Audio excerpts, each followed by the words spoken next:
नमस्कार, आप सुन रहे हैं ये पुस्तक बक ब्लू पर। गैरेज। कैसी हो तुम? ठीक नहीं लग रहा है, वो उदास मन से बोली। हालांकि उसके होठों पर हंसी के भाव थे, मगर चेहरे पर घोर मायूसी छाई हुई थी। वो बिल्कुल भी सहज नहीं लग रही थी। उसे देखने से तो ऐसा लग रहा था मानो आकाश से कोई अनचाहा तारा टूटकर धरती पर गिर पड़ा हो। क्यों? क्या हो गया जो ठीक नहीं लग रहा है? मुझसे बहुत बड़ी गलती हुई है। अब मैं नहीं भुगतूंगी तो कौन भुगतेगा? उसकी आंखें लाल लाल दिखाई दे रही थी, जैसे कल रात वो बिल्कुल भी सोई नहीं हो। गलती? हाँ, वो सोफे पर उसकी अंगुलियां फिराते बोलने लगी। मैं यहाँ रहूंगी। मतलब? मैं और कहीं नहीं जाऊंगी। तीशा मीरा की ओर देखने लगी। मीरा अपने आंचल में एक कमजोर निस्तेज बच्चे को चिपकाए हुए थी। ये उसका बड़ा बेटा था। एक और छोटा बच्चा नीचे खड़े होकर ए माँ माँ पुकारते हुए उसकी साड़ी खींच रहा था। उन दोनों बच्चों को लेकर वो उसके घर में रहेगी। तीशा को चुपचाप खड़ा देखकर पता नहीं मीरा ने क्या समझा, वो खुद बोलने लगी। मैं अपना सिर छुपाने के लिए आपके गैरेज में रह जाऊंगी। गैरेज में? हाँ, आपकी कार के पास। क्या कह रही हो? गैरेज में कार के पास दो छोटे छोटे बच्चों को लेकर रहोगी? इससे पहले तीशा कई बार उसे कुछ नए काम शुरू करने के बारे में कह चुकी थी। चलो हम अपनी कार को एक शेड के नीचे रखवा देंगे तथा गैरेज में एक ब्यूटी पार्लर खोलेंगे। तुम तो जानती ही हो, साहब सुबह घर से चले जाते हैं और लौटते हैं शाम के बाद।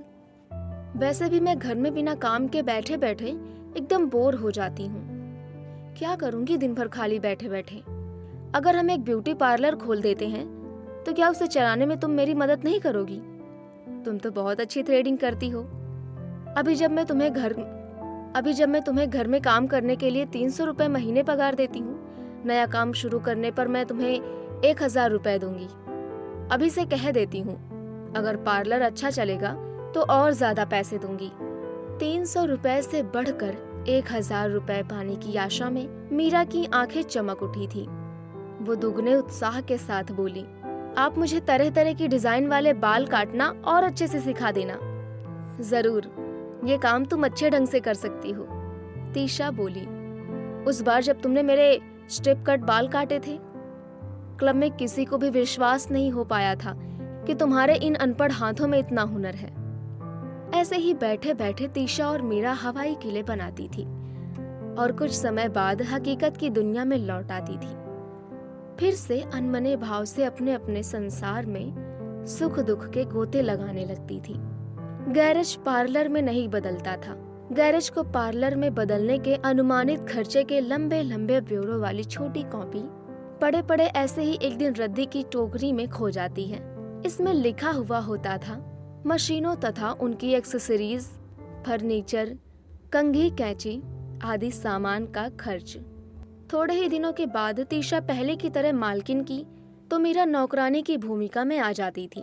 फिर से तीशा मीरा की छोटी छोटी गलतियां ढूंढकर डांटना शुरू कर देती थी। कुछ ही दिन बीते होंगे, तीशा फिर से कहने लगी, मीरा जानती हो, आजकल गली गली तो पार्लर खुल गए हैं। ब्यूटिशियन लड़कियां घर घर सेल्स गर्ल की भांति जाकर पेडिक्योर, मैनिक्योर, फेशियल करती फिरती हैं। पार्लर खोलने से कोई खास फायदा नहीं है, कड़ी प्रतिस्पर्धा का भी सामना करना पड़ेगा। अच्छा होगा हम एक हेल्थ क्लब खोलें। ऐसे भी आजकल की औरतों में तो दुबली पतली दिखने का फैशन चल रहा है। देखना, कॉलोनी के अंदर हेल्थ क्लब खोलने से बहुत भीड़ लगेगी। ये औरतें कहीं और नहीं जा पाती हैं। यहाँ हेल्थ क्लब खुलने से जब उनको फुर्सत मिलेगी आ सकेंगी। हम लोगों को करना भी क्या है, सिर्फ कसरत करने के लिए कुछ उपकरण व अन्य सामान लाकर रख देने से अपना काम हो जाएगा। ज्यादा से ज्यादा टर्किश टेबल और साबुन भी रख देंगे। उससे ज्यादा बगीचे में जो नल लगा हुआ है उसके पास एक छोटा सा बाथरूम बना देंगे। नहाने की भी सुविधा हो जाएगी। बाकी और क्या रह जाएगा बता दो। हाँ, हाथ धोने के लिए एक बेसिन जरूर लगाना पड़ेगा, पर उसमें कोई ज्यादा खर्च नहीं आएगा। हम एक काम करेंगे, सभी सदस्यों से हर महीने फीस के तौर पर कुछ न कुछ रुपए लेंगे। तुम्हारा काम क्या है जानती हो? केवल गैरेज की साफ सफाई का ध्यान रखना। तुम्हारे ऊपर काम का और ज्यादा बोझ भी नहीं डालूंगी। अब तो राजी? मीरा हंसकर बोली थी। मैं क्या करूंगी, मुझे नहीं पता ये सब चीजें क्या होती हैं। तुमने टीवी में नहीं देखा है? ऐसे बोल रही हो जैसे कुछ भी मालूम नहीं हो। इतनी भोली मत बनो। चिढ़ गई थी तीशा। फिर उसने एक दिन टीवी प्रोग्राम से उसे हेल्थ क्लब में इस्तेमाल होने वाले उपकरणों को दिखलाया। जानती हो मीरा, अगर हम भाप स्नान तथा मालिश की भी व्यवस्था कर दें तो सोने पर सुहागा। ये सब क्या होता है? कुछ भी नहीं, बहुत छोटी सी चीजें हैं। किसी भाप स्नान के इच्छुक व्यक्ति के शरीर पर तेल और क्रीम की मालिश करके बाथरूम में कंबल ओढ़कर बैठा दीजिए। फिर एक पाइप से बाथरूम में भाप छोड़िए। बस अपने आप ही उनकी चमड़ी साफ हो जाएगी और उनका शरीर सुंदर व स्वस्थ दिखने लगेगा। मालिश और आदमियों की? ना बाबा ना, धत। आदमियों की नहीं, सिर्फ औरतों की। इस काम के लिए तुमको कुछ अतिरिक्त रुपए पैसे भी दूंगी, चिंता मत करो। इस बार भी गैरेज हेल्थ क्लब में नहीं बदला। इस उम्र में मीरा का मन बहुत चंचल था। मीरा बहुत बेचैन रहती थी। आजकल वो ठीक ढंग से काम नहीं कर पा रही थी, इसलिए तीशा उसको डांटती थी। ऐसा लग रहा था मानो मीरा के 2 पंख निकल आए हों। जैसे ही उसको किसी का साथ मिलेगा वो फुर्र से उड़ जाएगी। एक दिन तीशा बोली, देख मीरा, अब तुम्हारी शादी ब्याह का समय आ गया है। आज नहीं तो कल शादी होगी ही होगी। कुछ रुपए पैसों की बचत क्यों नहीं करती हो? कुछ पैसे अपने हाथ में रखो। कल जब अचानक जरूरत पड़ जाएगी तो तुम क्या करोगी? हाथ में पैसे होंगे तो अपनी शादी के लिए तुम थोड़ा बहुत सोने चांदी के जेवर भी खरीद सकती हो। तुम्हारे माँ बाप की तो ये चीज देने की हैसियत नहीं है। अगर तुम थोड़ा बहुत पैसे बचाओगी तो कुछ न कुछ अपने घरेलू जीवन का सामान बना सकती हो। मैं कहाँ से पैसे बचाऊंगी? आपके घर से जो पगार मिलती है वो भी तो मेरी माँ रख लेती है। इसलिए तो मैं कह रही थी कि मेरे पास एक सिलाई मशीन है जो कई दिनों से ऐसी ही पड़ी रहने से उस पर मकड़ी के जाले भी लग गए हैं। मेरी बेटी तो अपनी पढ़ाई में व्यस्त है। अपनी पढ़ाई छोड़कर सिलाई मशीन को तो हाथ भी नहीं लगाएगी। मैं तुमको सिलाई करना सिखा देती हूँ, 3-4 दिन में सीख जाओगी। ऐसा कोई विशेष कठिन काम नहीं है, बहुत ही आसान है। तुम तो पहले बता भी रही थी कि तुम्हारी बस्ती में 2-4 लड़कियां सिलाई कढ़ाई का काम जानती हैं। उनको भी हम यहाँ बुला लेंगे। अगर जरूरत पड़ी तो मैं 2-3 और सिलाई मशीन भी खरीद लूंगी। गैरेज में तुम सब बैठकर सिलाई का काम करते रहना। टाइम पास का टाइम पास और काम का काम। बातें करते करते काम भी हो जाएगा। कपड़ों की कटिंग का जिम्मा मेरा है। मुझे तो ऐसा लग रहा है कि मैं अपने मन से बढ़िया डिजाइन भी बना सकती हूँ। सिलाई अध्यापक ने हमें ब्लाउज बनाना, फ्रॉक काटना आदि सिखाए थे। अभी भी मुझे वो सारी चीजें याद हैं। हम एक बुटीक का नाम काम भी शुरू करेंगे। बुटीक?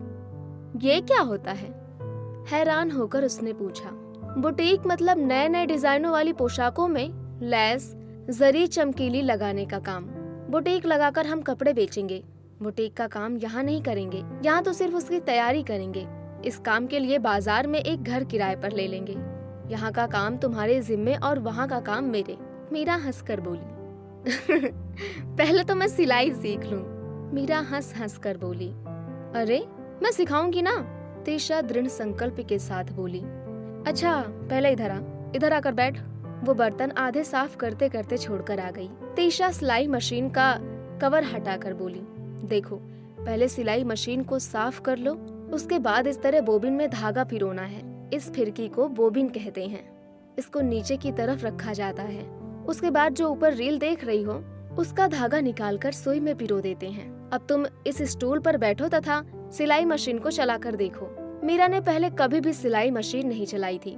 उसके पैरों से सिलाई मशीन उल्टी दिशा में घूमना शुरू हो गई। बोबिन का धागा टूट गया।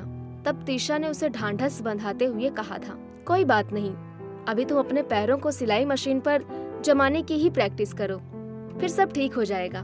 मीरा बड़ी असहाय दिख रही थी। उसको अभी भी आधे बर्तन साफ करने बाकी थे, कपड़े भी धोने बाकी थे, वॉश बेसिन में सिंक भी साफ करने शेष थे। घर भी पूरी तरह से पोंछ नहीं पाई थी। वो कहने लगी, कल प्रैक्टिस करने से नहीं चलेगा। अरे तुमसे कुछ भी नहीं होगा। मैं तो तुम्हारी भलाई के लिए ही कह रही थी, मगर तुम्हारी तनिक भी इच्छा नहीं है तो मैं और क्या कर सकती हूँ। आजकल तो तुम्हारा मन आसमान में उड़ता है। मुझे नहीं लगता तुम कुछ और कर पाओगी। जाकर अपना बचा हुआ काम कर। सिर्फ मीरा ही क्यों, कॉलोनी में मीरा की हम उम्र जितनी लड़कियां काम करने आती थी, उन सभी का मन ऐसे ही भटक रहा था।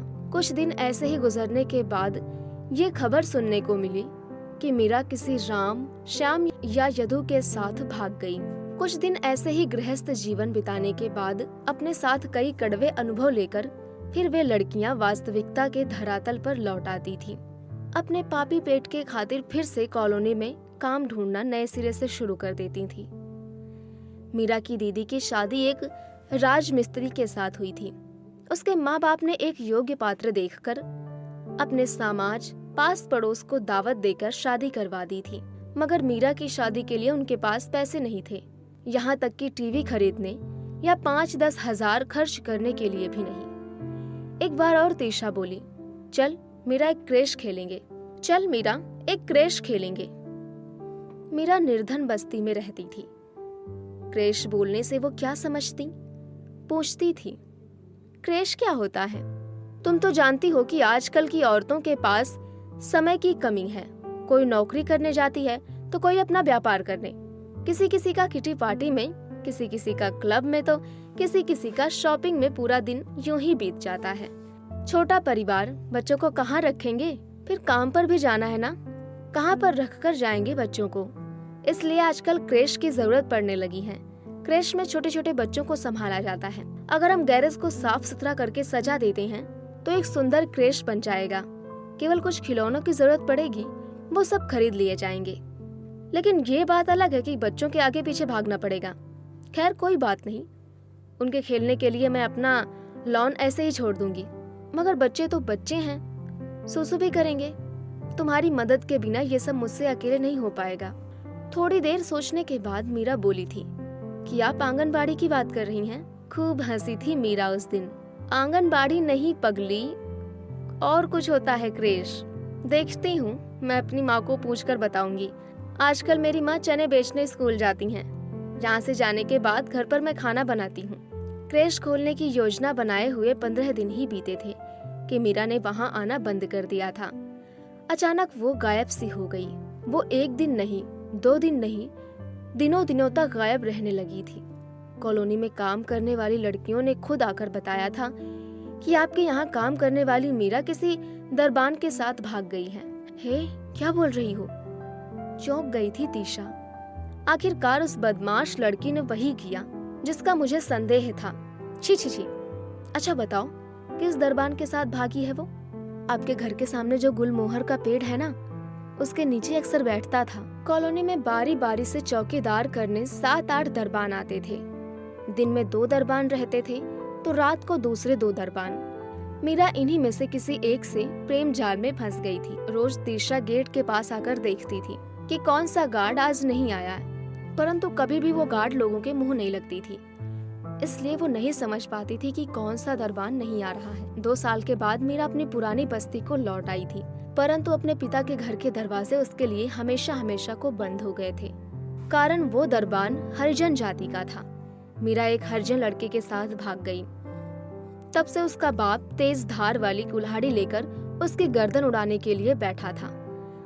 मगर उसकी माँ पिछले कई दिनों से 15 किलोमीटर दूर बसाए हुए मीरा के घर संसार के लिए गुप्त मदद भेजती थी।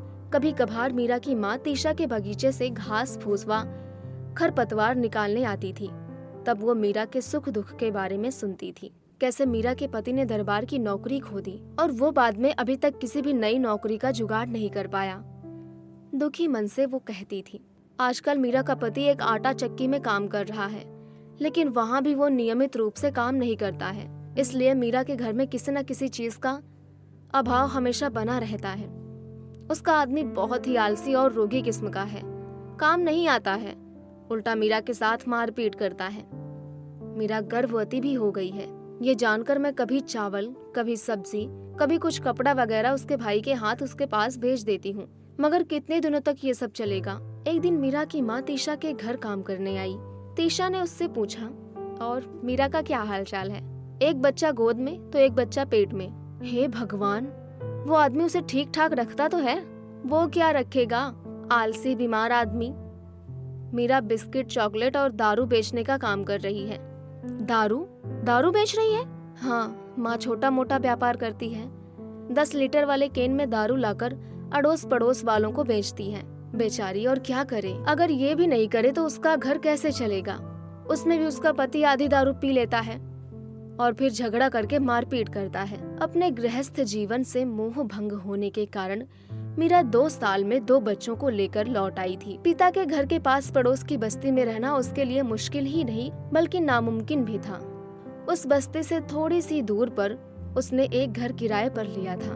पुरानी जगह लौट आने के बाद भी उसके पति को वो पुरानी नौकरी नहीं मिल पाई थी। कुछ दिन वो दिहाड़ी मजदूरी पर भी गया था, मगर उसके आलसपन के कारण वहाँ भी वो ज्यादा दिन टिक नहीं पाया। घर में खाली हाथ बैठा रहता था।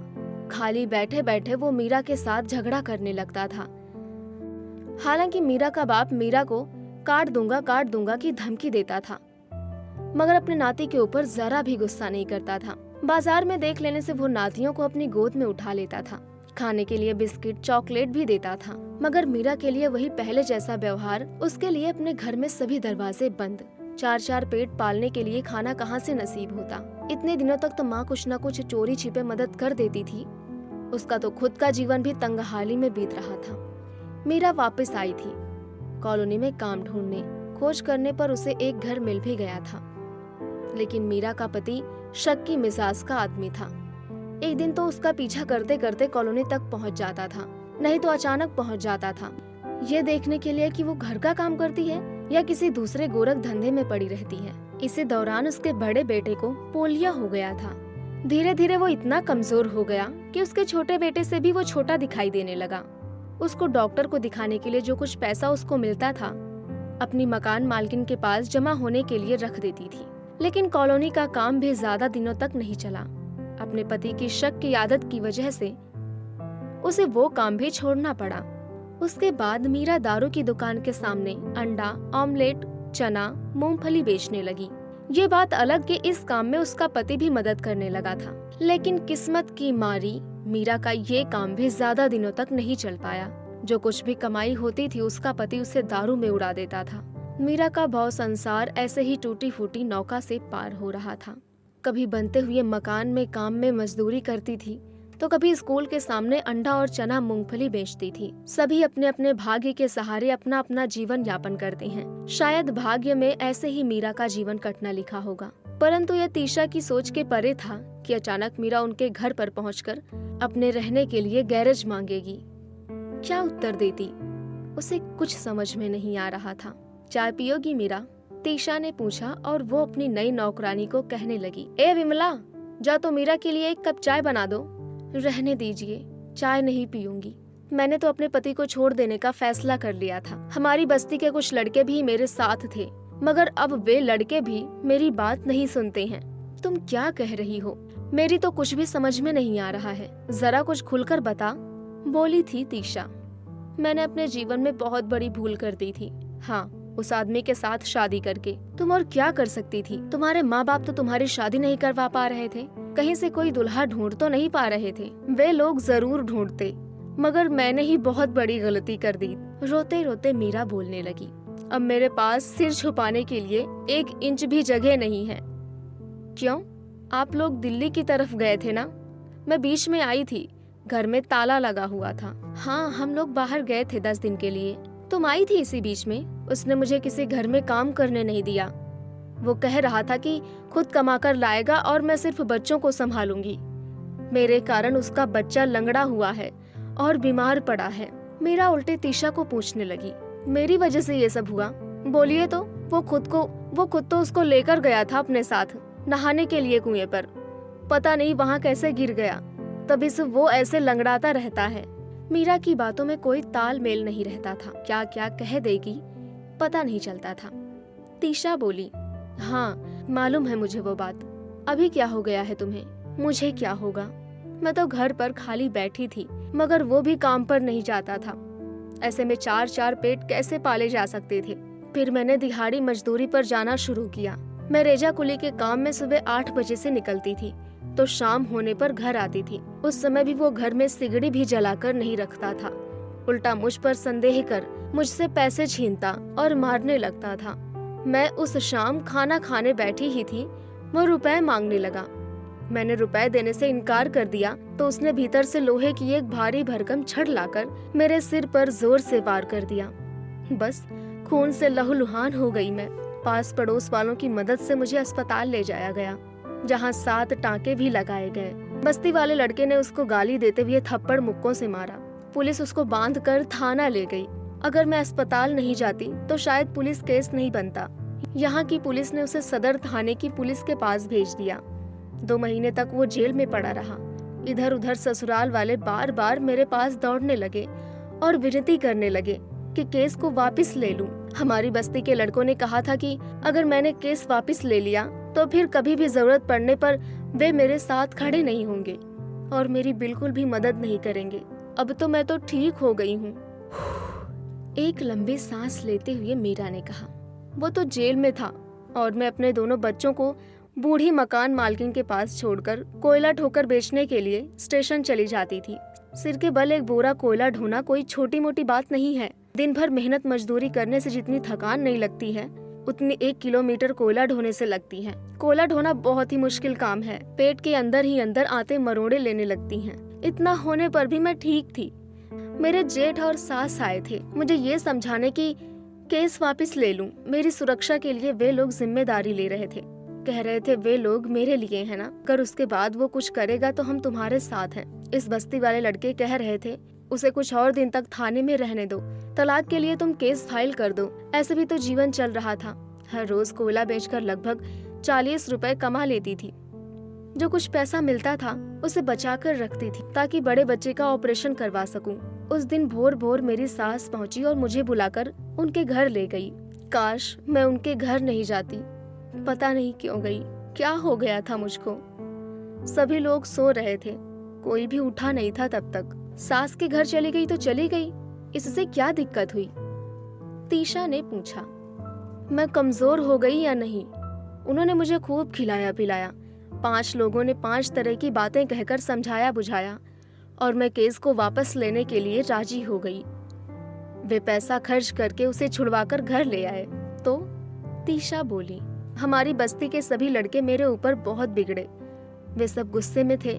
कहने लगे अगर और मारेगा पीटेगा तो हमें मत बोलना। इधर मेरे ससुराल वाले आराम से बैठे हैं, जितना भी बोलो कुछ भी नहीं सुनते हैं। खत्म ना होने वाली कहानी को सुनकर तीशा ऊबने लगी। हाँ, ये सब हुआ? उसके बाद आगे क्या हुआ? मेरे घर में क्यों रहना चाहती हो? इधर काम करते करते विमला मीरा की कहानी भी सुन रही थी। मीरा आगे बोलने लगी। मैंने उसको 1 हफ्ते तक अपने घर में घुसने नहीं दिया था। अपने ससुराल वालों को कह दिया था कि आप अपने बेटे को संभालो। वैसे उसने भी घर आना बंद कर दिया था, मगर उस आधी रात को पता नहीं किसने मेरा दरवाजा जोर जोर से खटखटाया। मुझे डर लगने लगा था। मैंने बूढ़ी मकान मालकिन को आवाज दी। हमने दरवाजा खोलने के बाद देखा तो बाहर कोई नहीं था।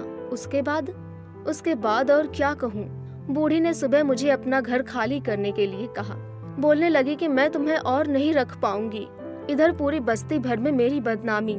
सब धिक्कारने लगे कि मैं अच्छी औरत नहीं हूँ, मैं भ्रष्ट पतित हूँ। अब कोई मुझे घर देने के लिए भी राजी नहीं होता है। अभी तक क्या तेरे बाप का गुस्सा शांत नहीं हुआ? तीशा ने दुखी स्वर में पूछा। वे तो मुझे देखते ही रास्ते से ही मुड़कर चले जाते हैं। और ससुराल वाले? वे लोग मुझे अपने साथ नहीं रखेंगे। मेरे उनके घर जाने से उनकी जाति वाले लोग उन्हें परेशान करने लगेंगे। गैरेज। आज तक गैरेज को लेकर कितनी कल्पनाओं के बीज बोए थे तीशा ने। कितने सारे कामों में उपयोग किया जा सकता था गैरेज का। वो सोच रही थी। ये बात मीरा भी जानती थी। बेचारी कितनी आशाओं को संजोए वो दौड़ दौड़ कर आई थी, इसी उम्मीद के साथ कि सिर ढकने के लिए यहाँ एक छत जरूर मिल जाएगी। क्या जवाब देती वो मीरा को? तीशा तो ऐसे चुप थी मानो उसे कोई सांप सूंघ लिया हो। वो गैरेज ना होकर तीशा का एक स्वप्न महल था। वो कभी नहीं चाहती थी कि कोई उसके हाथ से उसके सपनों को एक तरह छीन ले।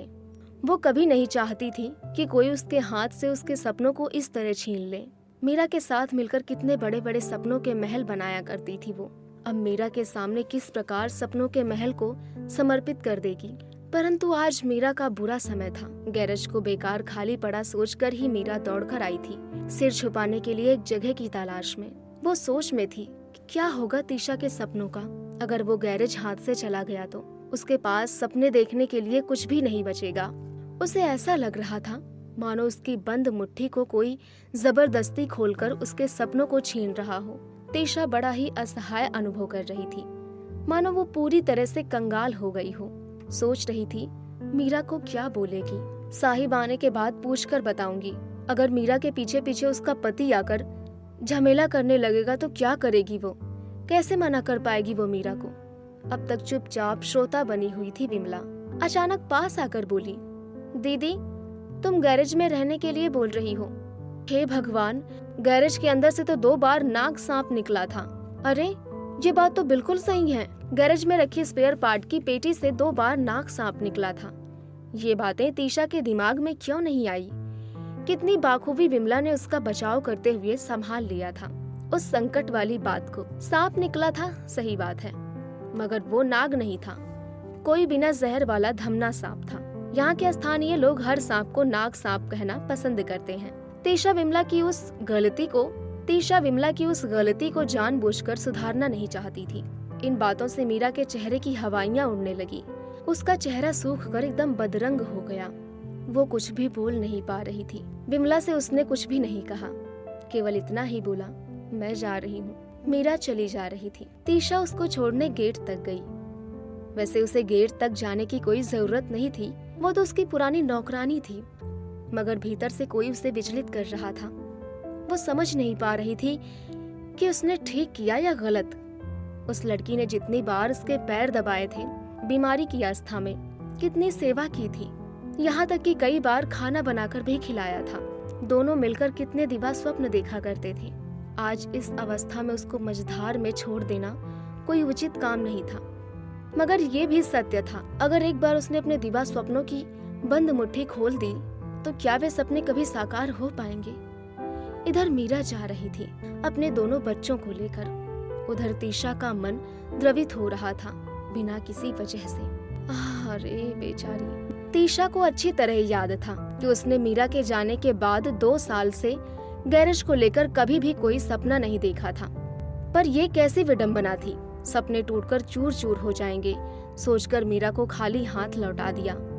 तीशा हाथ हिला हिलाकर इशारों की भाषा में मीरा को बुलाने लगी। तब तक तो मीरा एक बित्ता लाल पीली साड़ी का अंश बन चुकी थी। उसके मन की वो आवाज मीरा तक नहीं पहुंच पा रही थी। वो सोचने लगी, कोई बात नहीं, जाने दो उसे आज। फिर कभी जिस दिन वो लौट कर आएगी तो वो उससे कहेगी, तुम आराम से गैरेज में रह सकती हो, पर गैरेज और बगीचे को एक साथ मिलाकर हम फूल पौधों की एक नर्सरी बनाएंगे। कैसा रहेगा? बतलाओ तो मीरा। अभी आप सुन रहे थे ये पुस्तक बक ब्लू पर। आपको ये किताब कैसी लगी कमेंट में हमें जरूर बताएं। साथ ही स्क्रीन पर दिए गए सभी प्लेटफॉर्म्स पर हमको फॉलो करना ना भूलें। धन्यवाद।